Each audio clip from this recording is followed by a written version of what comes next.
Today, we've got a really cool story about a legendary ship that's basically lived two completely different lives. We're talking about HMS Enterprise, and trust me, its journey is one of incredible transformation. So, have you ever wondered about that? We hear all the time about ships being launched, their amazing missions, but what happens when their time with one navy is up? Do they just get scrapped, fade away? Well, for this ship, retirement wasn't the end of the line, not even close. It was actually the beginning of a whole new, unexpected chapter.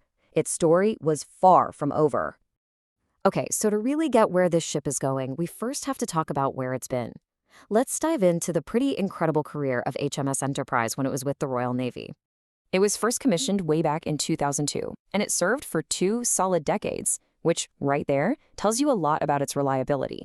But its career was about so much more than just patrols. It was on the front lines of some major humanitarian missions, like helping with the relief effort after that devastating Beirut port explosion in 2020, before it was finally decommissioned in 2023.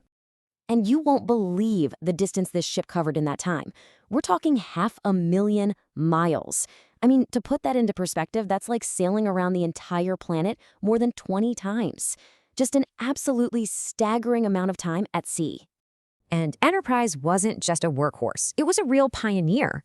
It actually holds the record for getting closer to the North Pole than any other Royal Navy ship. That's a huge testament to its incredible hydrographic and oceanographic gear. So, after a career like that, what comes next? This is where the whole story takes a fascinating turn, shifting from active military service to a major diplomatic sail. The ship's future was locked in not by some private company, but through a formal deal between the governments of the UK and Bangladesh. And this wasn't just a simple sale.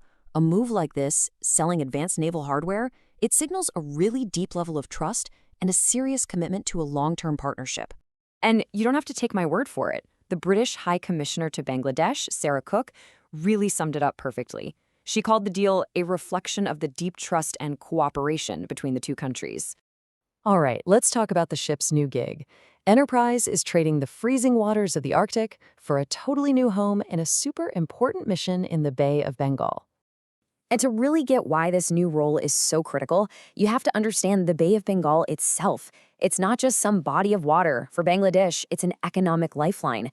Think about this. A staggering 90% of the country's trade and literally all of its energy imports have to pass through those waters.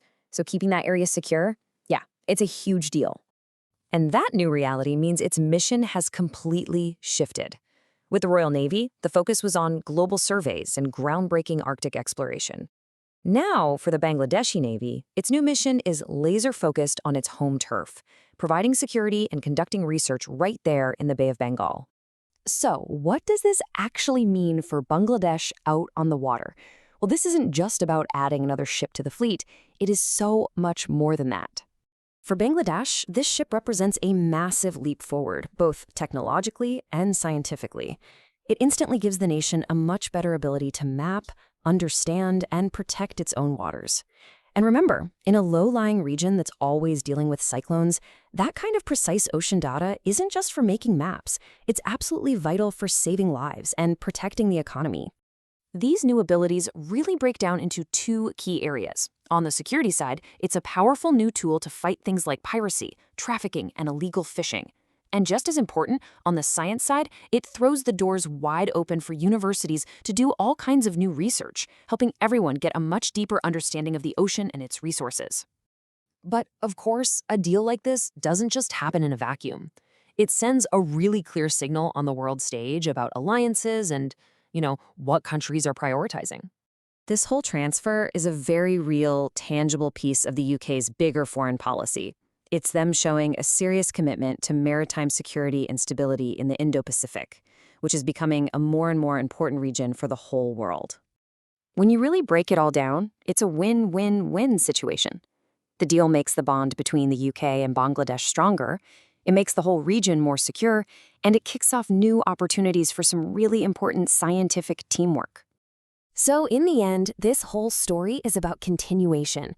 From the icy, harsh extremes of the North Pole to the warm, tropical waters of the Bay of Bengal, the incredible journey of just one ship has built a powerful new bridge between two nations. Which kind of leaves us with one final thought to chew on. Is this really just a new chapter for one amazing ship? Or could it actually be the start of a whole new chapter for security, for research, and for cooperation